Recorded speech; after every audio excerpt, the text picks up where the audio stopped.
on this computer. Okay, we are recording. Hi, everybody. Hi. Okay. Yeah, so we were just talking about not the content, but just wondering if you guys have taught your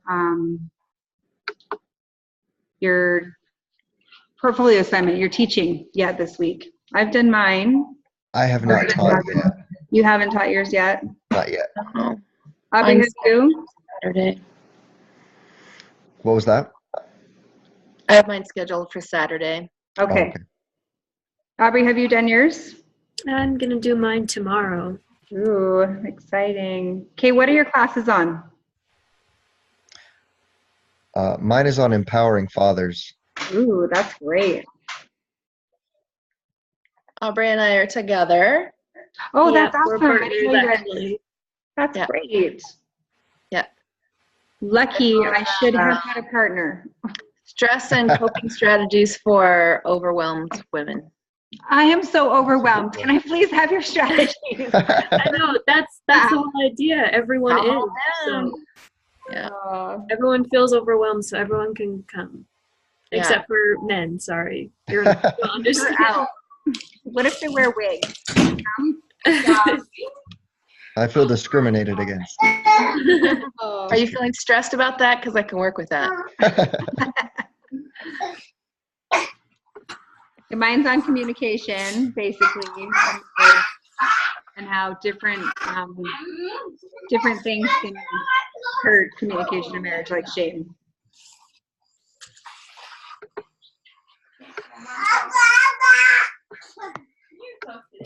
And mine is on creating a marital mission statement.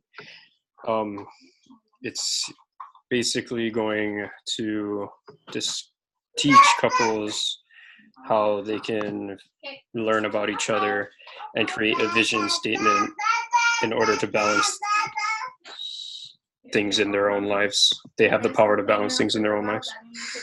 Cool.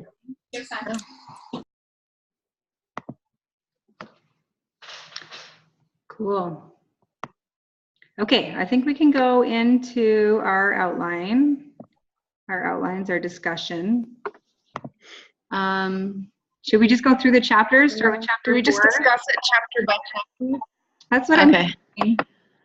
Ben, which chapter did you read this week? So this week I read the chapter about parental education. Oh yeah. Was that chapter, which one was that? Chapter 10? Yeah. Okay, so we have Right now. good spread. Yeah. We have 8, 9, and 10. So Yeah. we have Oh, plenty to good. discuss tonight. Chapter Cool. 10, so. Okay, so let's start with chapter 4.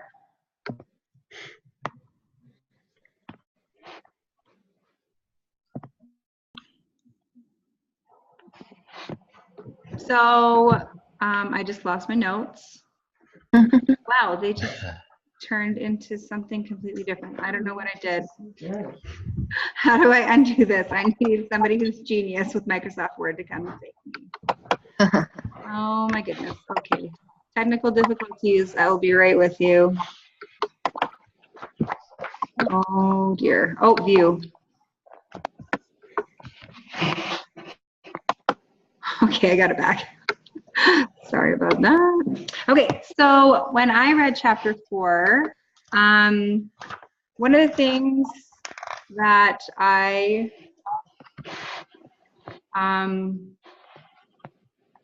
thought about was to open up my workshop with a story of how my husband and I discovered our different communication styles, which was a huge fight, actually.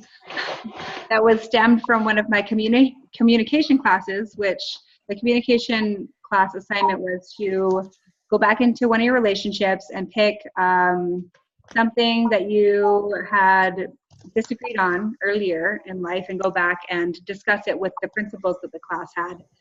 So I tried to do that, but I am one of these people that I keep everything inside because I don't like confrontation. So when I opened up to talk about this, it opened up too much, and I exploded like a volcano, and I hit my husband with lava, and he was melting in front of me, and I almost killed him just with my words. And then I realized that my communication style is not communicating, and keeping it inside you is not a good thing. So when I read that, I thought, telling that kind of story allows other people to see that you're vulnerable and that everybody has problems, and that might be a good way to open up. So the principles in my story would revolve around communication, verbal communication, and nonverbal communication. That's good. I think a story really is a good thing, or something to really like start the beginning to draw people in. I'm just scared that it's going to be super boring, and I don't want it to be boring. So if I need to win exploding volcano stories or whatever. Right. Yeah, I think that's really interesting. I really like when, I don't know, when I'm in a lecture or just a lesson or in school or in church, when someone starts off the lesson with a personal experience, because I feel like I get to learn a lot more about the person that's teaching me, and I feel a little bit more comfortable. And it also helps if I feel like I can somehow relate to that in some way or another, so I can say, oh yeah, I have felt that. So I think that's something that Lisa and I want to do in our workshop too, is talk about our personal experiences. So I like that. Yeah.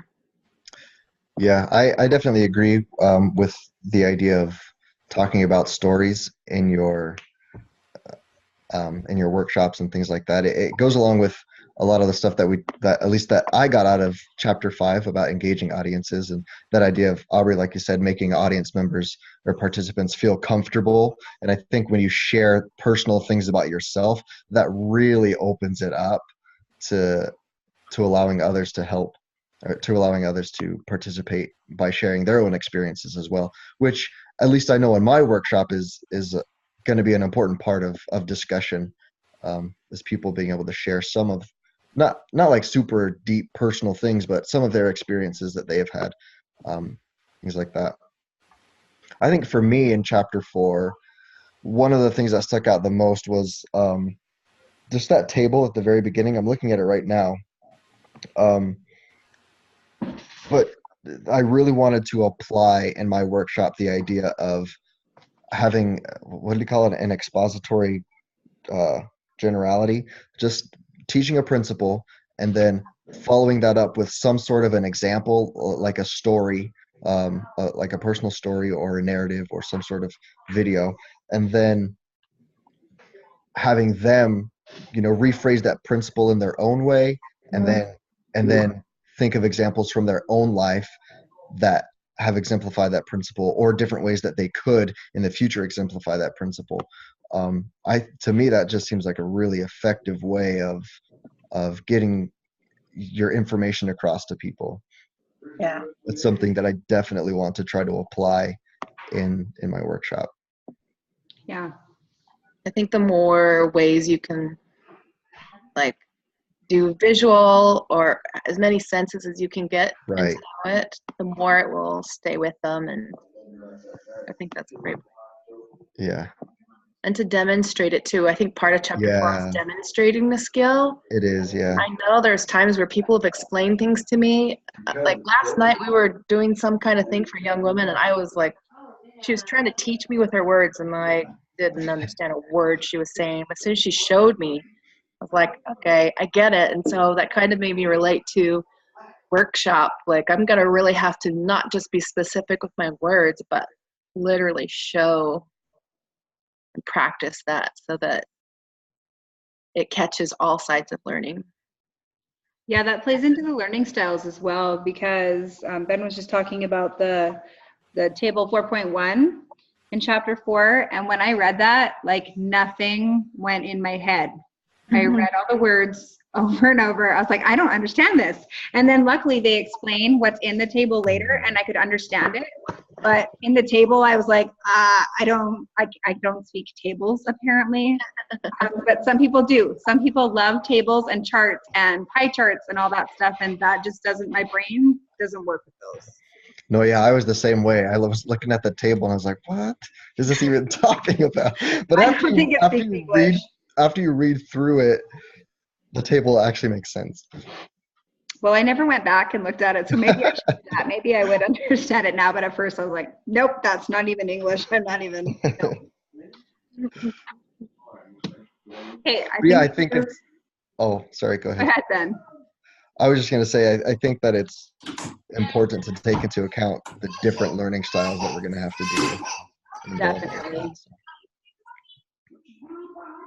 Yeah, so I like the principles in that one. The principles of instruction were to address real problems, activate existing knowledge, which we all have. We all have our own things that have happened in our lives that give us that knowledge. And then I love the demonstrating through role plays and practices because, like Elizabeth said, sometimes you just don't get it. But if you can see someone act it out, then you can know more. And then it's always great to invite your participants to apply the new knowledge and then integrate it into their lives. Yeah. Mm-hmm. Okay, anything else on chapter 4? Oh, I was just kind of going along with what you said. That's one of the things that stuck out to me was just those principles of teaching, especially in my case, activating, what was it? Activating their own knowledge. Yes. Yeah. Activating existing knowledge. I am teaching a workshop about fathers, and I'm in the unique position. Well, not that unique, but I'm not a father. So their existing knowledge is a source of a lot of wisdom that I can use and help them realize that. So what I'm bringing to the table is, this scientific research and this data that I have to back up the principles that I want to teach, but your experiences are what's going to help illustrate those principles that I'm trying to teach you. Yeah, so group discussions will really help you where if somebody has a question, you can open up and say, okay, there's, here's, what are your experiences? What do you guys think? I think that kind of goes into chapter 5 where you don't expect your adult learners to be stupid. Like, don't treat them like they already don't know anything about the topic. Exactly, right? But to use what they do know to learn and then see if they need to have anything kind of not changed, but see things in a new way that can help see that what they're doing isn't working. Right. Or maybe that's too therapeutic. I don't know. Maybe just introduce new skills that they can apply. Yeah, it's kind of a tricky thing, making sure that we don't get therapeutic. I know. Yeah, I liked what he said. He said most parents don't really need therapy. They just need parenting education and the permission to be a good parent. Yeah. Yeah. Yeah. Information is power for sure.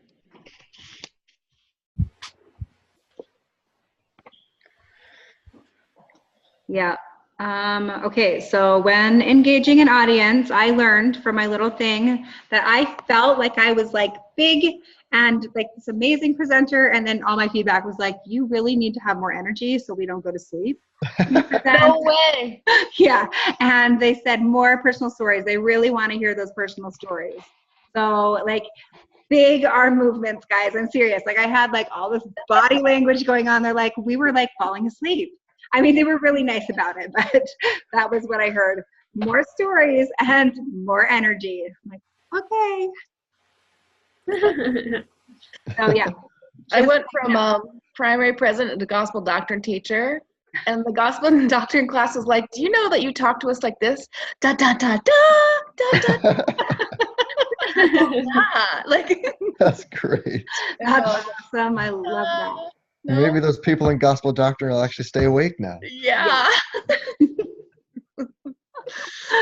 That's great. Yeah, it's funny.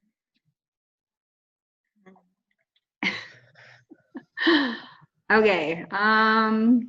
Okay. So some of the things that I found important, at least for my workshop, like you it was mentioned earlier about not acting like the participants don't know at least something about what's going on in the workshop, Right. but realizing that they have knowledge about what's going on, and then at the same time making use of that knowledge while adding to it, was an important principle for me from this chapter. And then also the idea of, in order to effectively engage your participants, you have to develop some type of a relationship with them to where they feel comfortable in sharing either answers to a question or personal experiences, their own ideas, things like that. And so that just some of the questions that I had from that were, okay, so what are some things that I can do to, within the short amount of time that I have up front, just really develop that relationship in a quick way, but at the same time in a meaningful way. And I was wondering if you guys had any thoughts about that. Some of my thoughts were, well, greeting people as they come in, having name tags for people so that I can talk to them and refer to them with their names, validating their comments when they make comments, things like that. Do you guys have any other ideas of how to develop that relationship? Follow-up questions too. Yeah. Like if someone says, I'm really stressed when I do this, then you follow up with like, well, then what do you do next? Because that always makes me feel validated when someone follows up with a question to like get more from what I'm trying to say. Like, oh, I'm really interested in that. Tell me more. Sorry, Aubrey, I cut you off. I didn't mean to. It's okay. It's always hard because we can't see each other. So I know. I mean, like in person. Anyway. What he was saying reminded me of something that I wrote in my notes. And it says, an effective educator recognizes, values, and encourages parents' desires, even as their skills are emerging. And so while he was talking or asking his question about how we can make the audience feel more comfortable, I kind of thought of, okay, how can I recognize and value and encourage them in the skills that they already have. And so I think that when I had this thought that maybe when they ask a question or have a comment, maybe instead of just answering or instead of just saying like oh, thanks for the comment, like kind of give more feedback and even encourage or validate what they said. Saying like, oh yeah, like that sounds like it's really hard, like I think you dealt with that really well, or or if your workshop is on parenting or fatherhood, it could be like, oh yeah, like I'm sure your children appreciated that, or that would make you a good parent or something. Right, like picking out the good. Yeah. The example that they shared. Okay. Yeah. Yeah, I like that. So I'm opening my workshop up with a game. Kind of. It's like I have volunteers coming up and then they're demonstrating something like a game. And I think that's a good way for them to get to know each other as well, because it's not only you that they're going to be hesitant around, it's going to be the other people in the group. So maybe having an icebreaker or something to help them get to know each other might be helpful. Yeah, I think that's a good idea. We have an icebreaker too. Yeah, I should definitely think about having something like that. I don't right now. An object lesson that you can carry throughout the whole thing. Right. Yes. Especially if it's funny. Okay. That'll break the ice. Those are all great ideas. Boswell said today too. She said when people come in, she goes and sits next to them and just like chats with them for 30 seconds. Awesome. Yeah. So especially the ones she doesn't know, and then that way they already feel connected to her by the time she's right. In. So it's not like and make sure when you present that you're not looking at the back wall. Instead, make eye contact with people, which is super scary for you as a presenter. I want to throw up when I do it. Because that's super extroverted. I would rather just like be sitting way back there. Yeah. Right. But that will help them connect to you too. Cool. And if you ask like engaging questions, like, has anyone ever read a story to their children, and then have them raise their hands, make sure that you look at each person and acknowledge that they're raising their hands. Like, look around the whole room so they know Right. everybody feels involved and listened to. Awesome.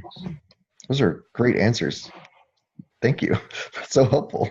What about ways to avoid a therapy session? Like, that's something I'm a little worried about because we're doing talking about stress. So what if someone just starts going on and on about something really serious and like, I think one thing that you can do to avoid that is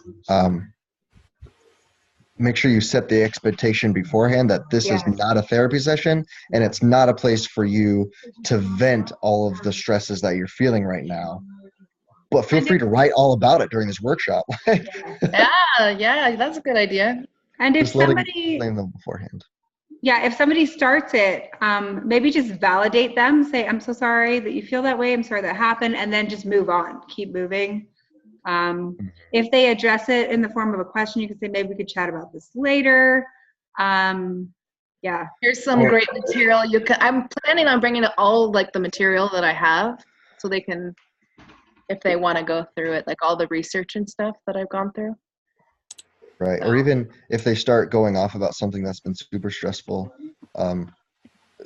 tie it back to a principle that you've talked about so far in your workshop, and then invite them to think about how they can apply that principle to what they're talking about at home. Oh, yeah, that's a great idea. I'm going to have to figure out something like that because I know, like I did a survey to figure out what they want and they're all super stressed. And so I'm like, ooh, this could be a little scary. So Right. that's true. I have seen someone do it really good before where they say, like it went way off topic and then they said, and so not like how does it relate, but whatever. Like what connections can you make between what connection can you make to what we're talking about, but in a very nice way. Right, exactly. I loved this story from the author. I think it was in chapter 5 where he had to go up to the blackboard and write down how he did a question on the board, and he wrote down like the complete wrong thing, did it completely wrong, and as he was finishing he realized it and he was ready to just be like so shamed and embarrassed, and the teacher's like, wow, I've never seen anyone do it like that, that's really awesome. Right. He did it that way. And so the students didn't even know that he did it wrong, right? So I just love that. I'm like, oh, I need to be that kind of person in everything I do because that's amazing. That makes sense. A lot of sense. So are we on the next chapter? Yes, let's move on. Chapter 6.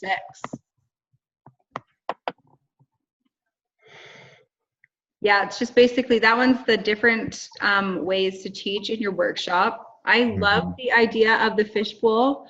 I recently went to the John Gottman training because I'm really planning to waive my internship. And they talk about the fishbowl there where they have the two groups of people, the inside group and the outside group.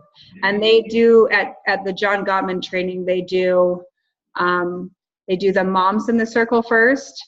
And this was actually in the Bringing Baby Home training. And they talk about what it's like to be a new mom and what it's like for that change. And then they switch and have like the husbands go in. And I just thought that was really cool. So that would be a cool thing to facilitate. I don't know if I have room for it in my workshop this time, but maybe. Right. Yeah, I really like two opposing views that would work. Mm-hmm. I don't know how that would work with us, Aubrey. Everybody in the circle would be stressed and everyone on the outside would be stressed. I know. Everyone's the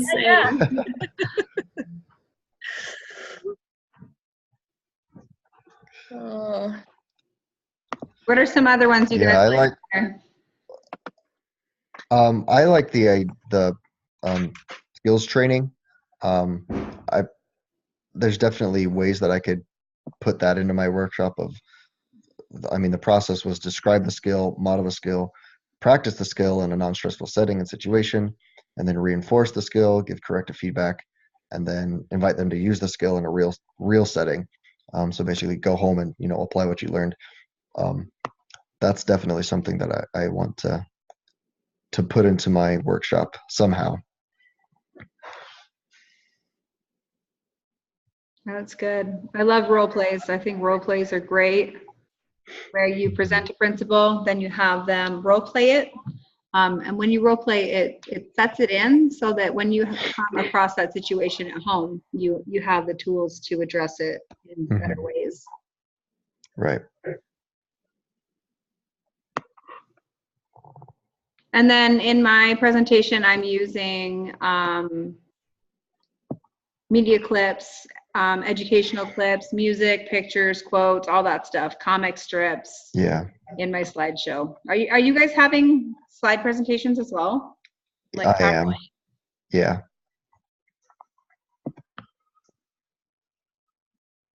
I felt like the transformative learning activities was really, it almost was the outline for the whole workshop for me. To like start off with being engaged in what they already knew, like critically think about what skills they already were using, and then to assess for themselves how well they were working, and then introducing like the research and see like the risks that are associated with stress not being handled well, and then show the research backed skills that can kind of be implemented to help them bring new change and new perceptions, to be prepared to learn the new skills.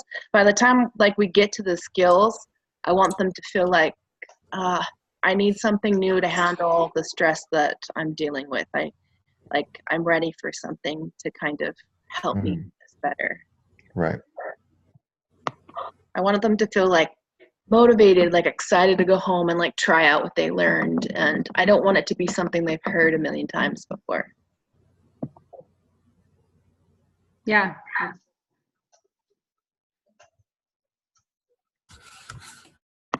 But I lost connection for a bit, so I Now there's two don't of you. know exactly what we're talking about.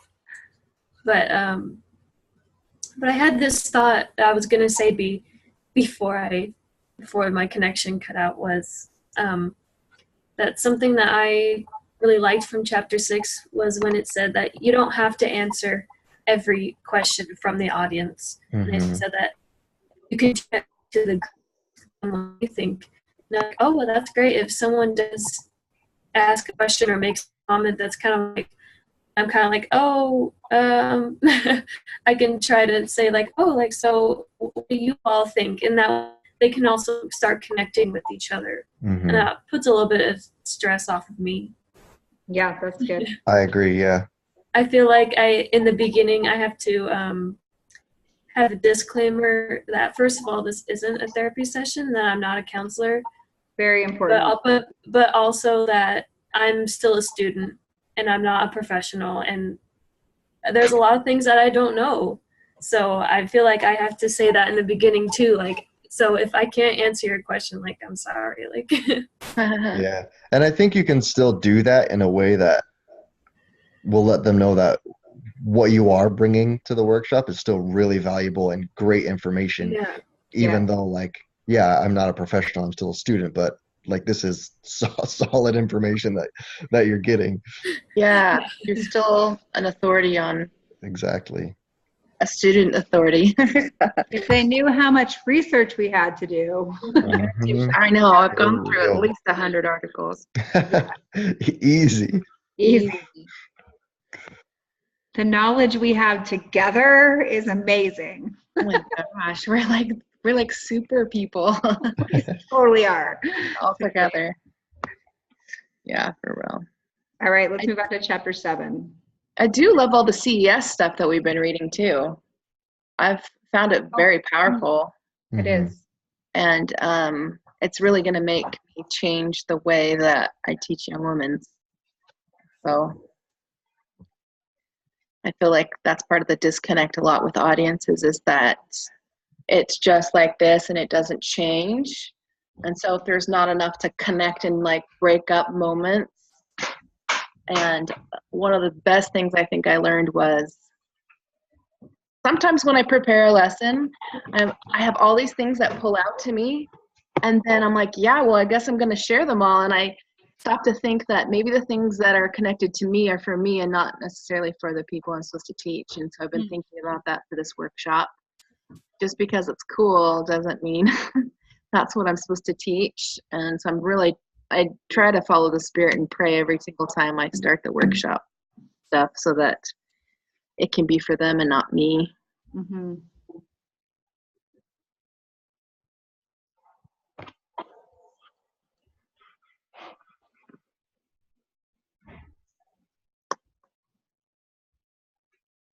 Okay, let's move on to chapter 7. Working with diverse audiences. So I actually was a little shocked that it wasn't more about same-sex couples. I thought that's what it was going to be about, but it was more ethnic groups. Yeah.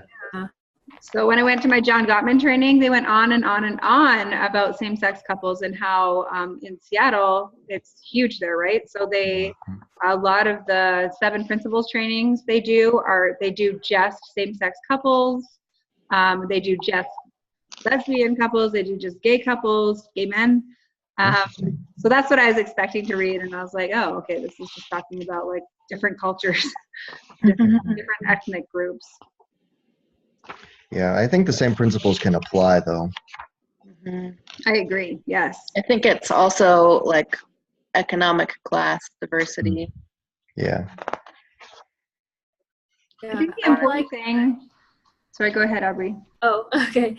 Yeah, I liked this chapter because it was talking about all the different cultures, and especially when it was talking about Hispanics, or being sensitive that some might not participate because maybe they can't speak English or don't speak that much English. And I just thought a lot about that because being in Arizona, there's a lot of those people, and it's great. So I thought like, oh, maybe I might get some people that, don't have very good English. And so I just thought that was important to be aware of or to be prepared for.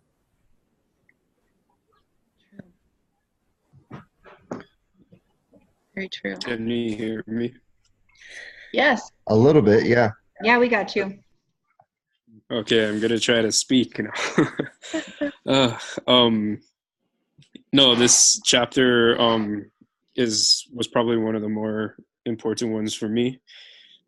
Since I live in Hawaii, it's like the big melting pot. And what was hard about this chapter was that it talked a lot about the African Americans, Hispanics, and Caucasians. In Hawaii, our cultures and ethnic groups are Hawaiian, Filipino, Portuguese, and Japanese, and it's kind of different than the examples they gave in the text. But so in my outline, I had to really personalize it to what I know about the people here. And so one thing that I really liked that I kind of put in was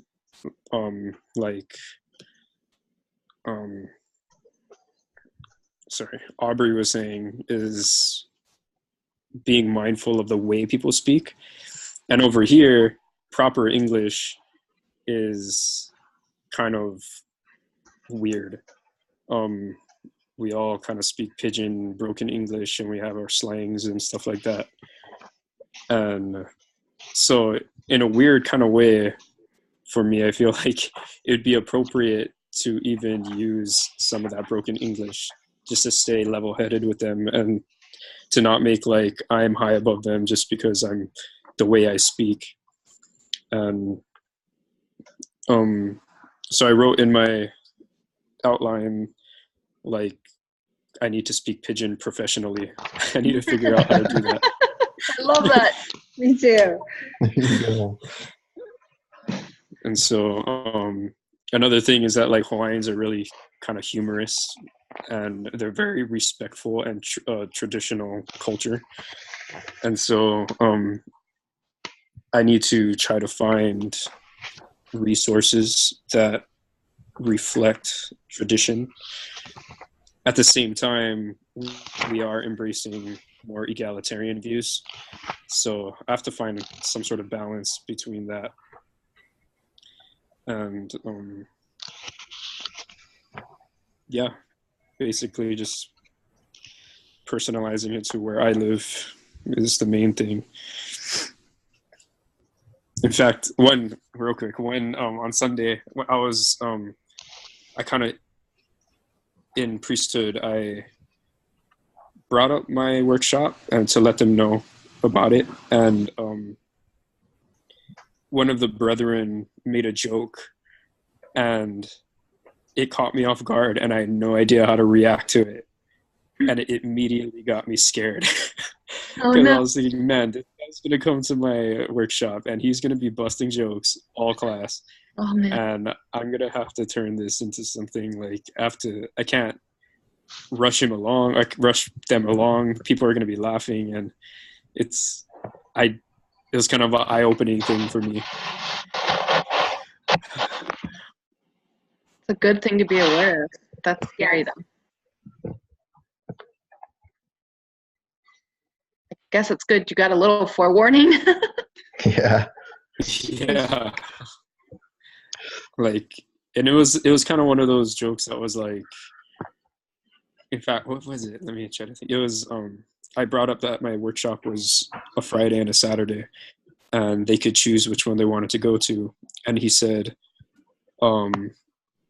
well, I'm going to make sure my wife goes on Friday and Saturday, and I'll go on Saturday, so she doesn't have to listen to me talk bad about her. Oh, dear. Yeah.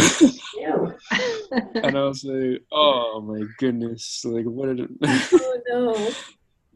what do I do in that situation? What if somebody actually does talk bad about their spouse, or or I would just be like, oh, don't do that. Like, no, I think that's where you need to set up rules before about respecting everybody and even the people that aren't present. yes. Yeah.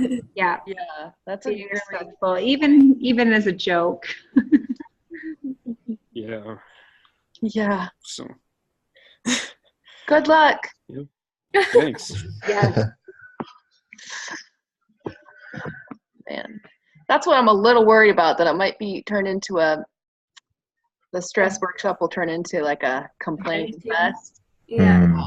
about spouses or whatever. So it's good to set a standard. Yeah, start with rules. Pick some rules, start with them. One of my rules is respect, so go with that. I'm glad you brought that up. Yeah, good point. Now I'm thinking about it. All right, maybe we are running on to 40 minutes now, so maybe we should do a short summary of chapters 8, 9, and 10. So who read chapter 8? Aubrey and I.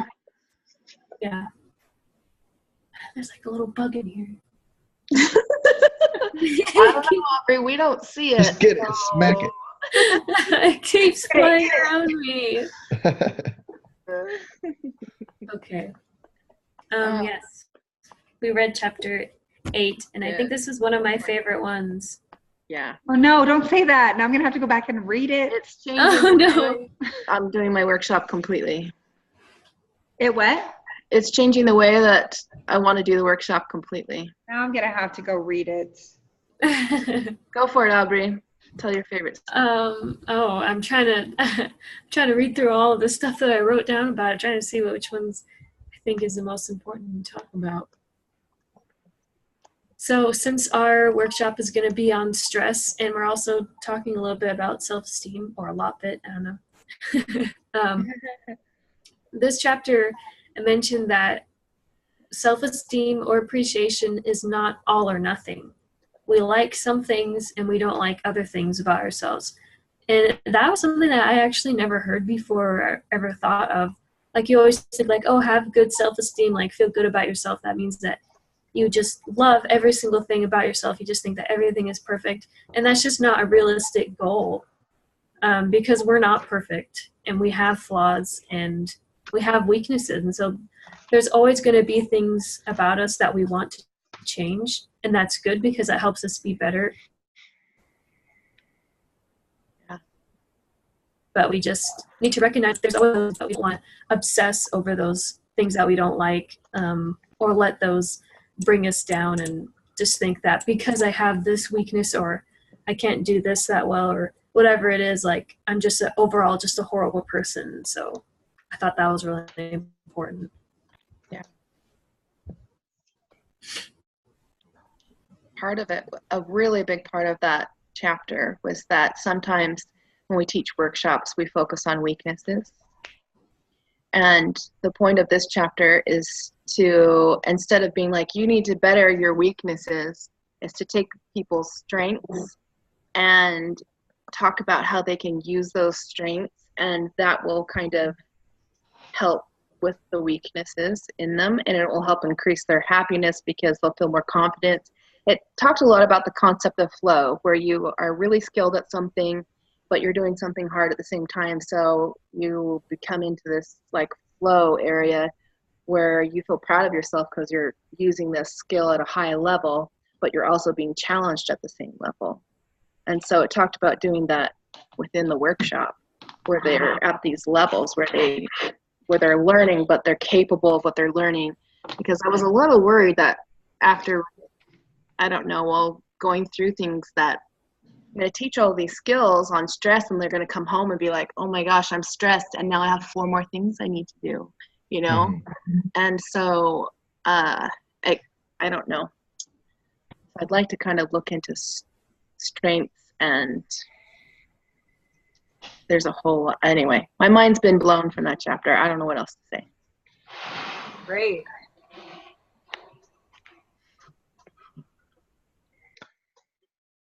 Anything else? I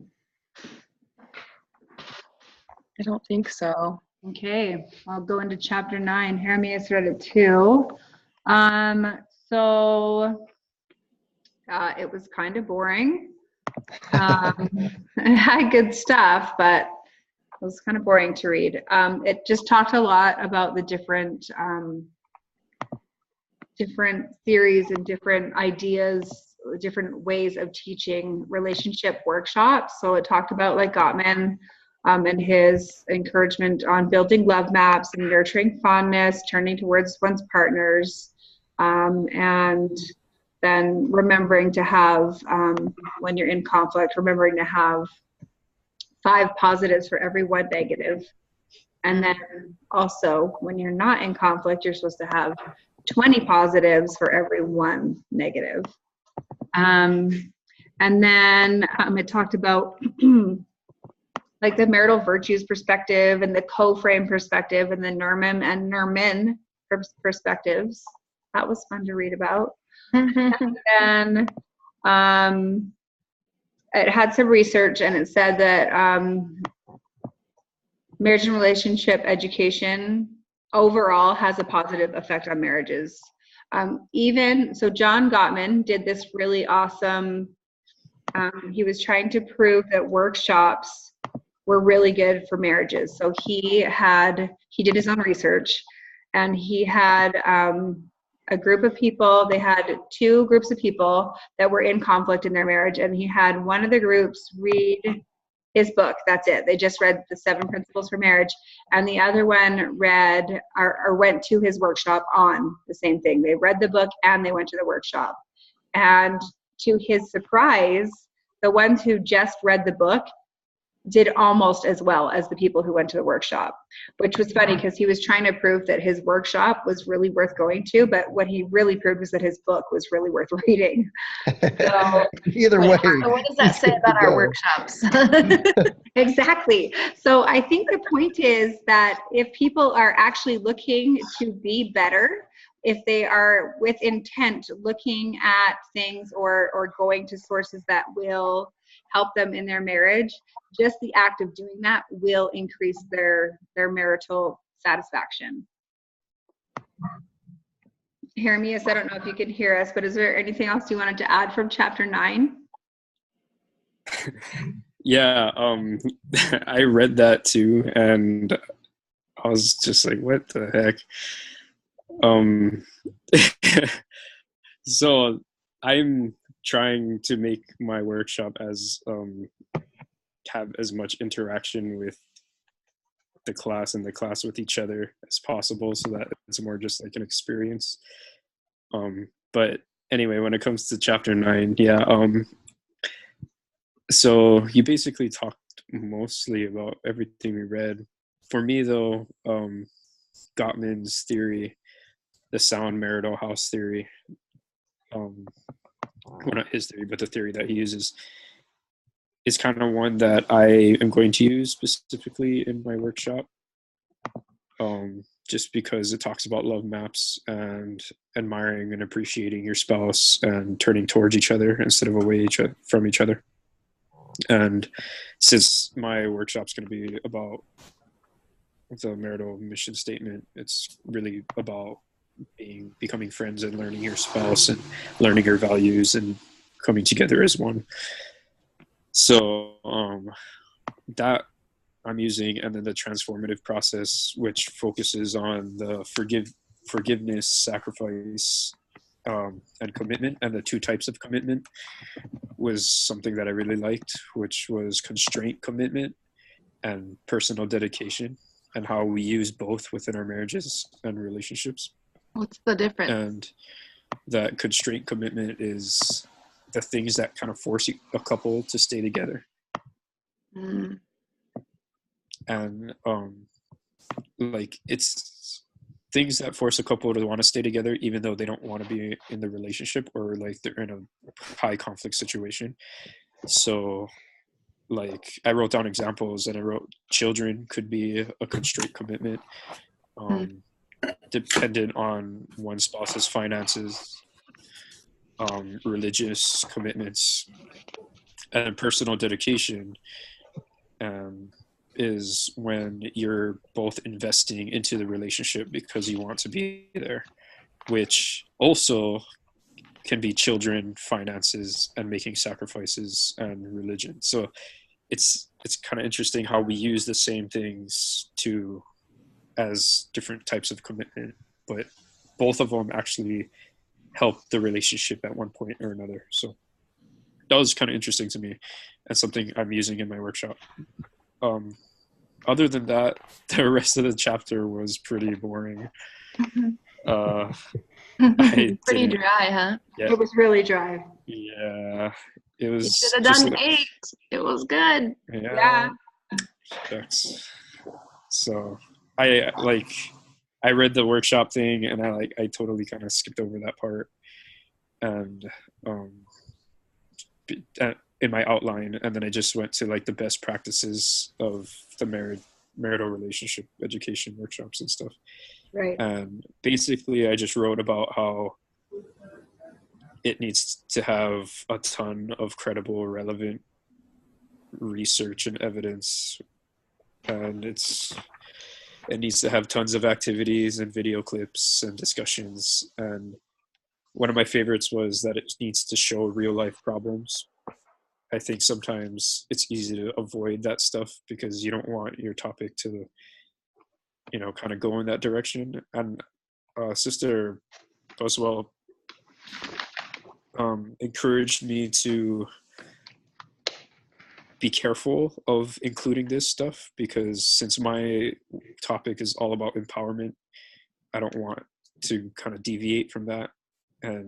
But I think it's important because if I contrast the 2 sides of it, then it'll show how important the bond is and the empowerment is, the aspect of that. So I am still gonna do it, but yeah. So basically, that's what I got out of chapter 9.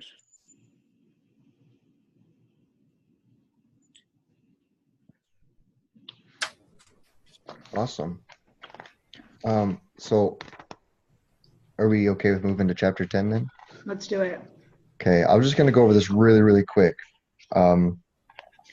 This chapter talked a lot about,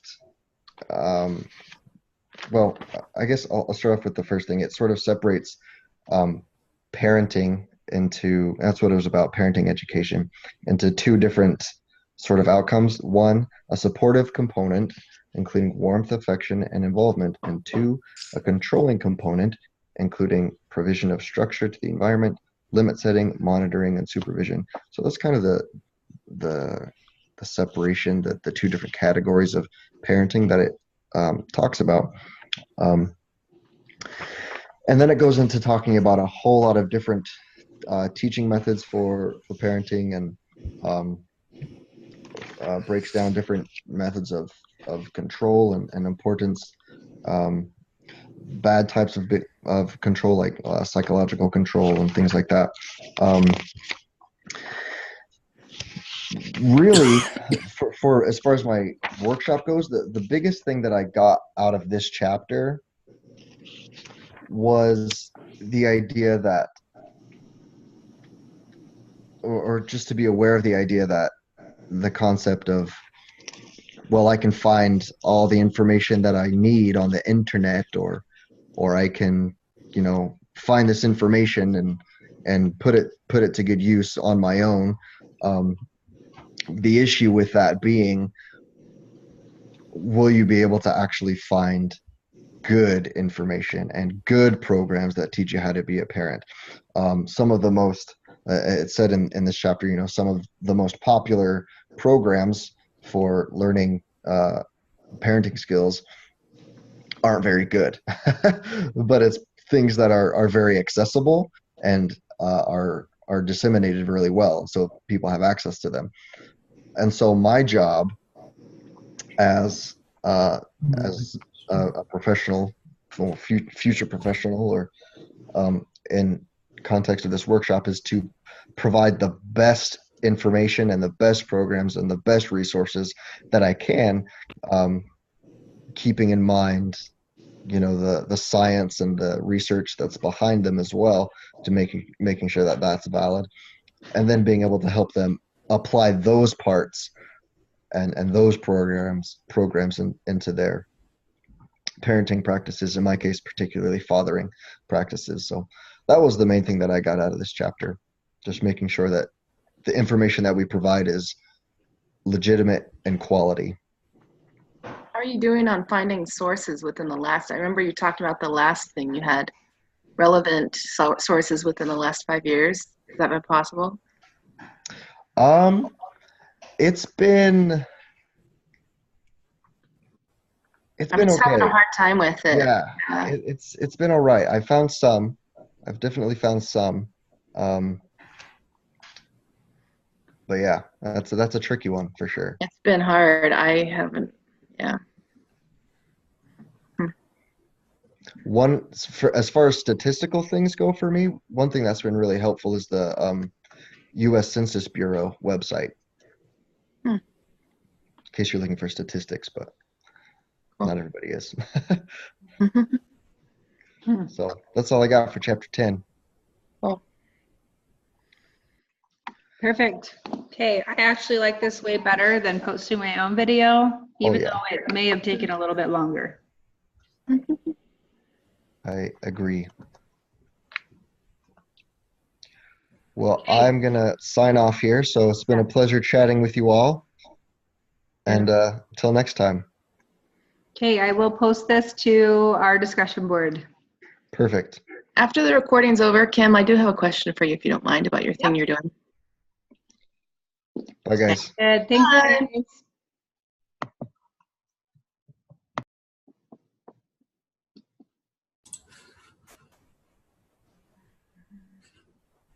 Yeah, I don't know if you got my chat, but since I didn't participate in the first couple of chapters, I'm still gonna post my individual video on those. Okay. So I'll go comment on it so you have comments. Thank you. Sorry about that too. That's okay. You tried. You were here the whole time. You should totally get credit. Yeah. Okay, I will stop recording. I know Sister Buswell understands because it happened to her during our consultation, and so she had to type everything out to me. That's annoying. Yeah.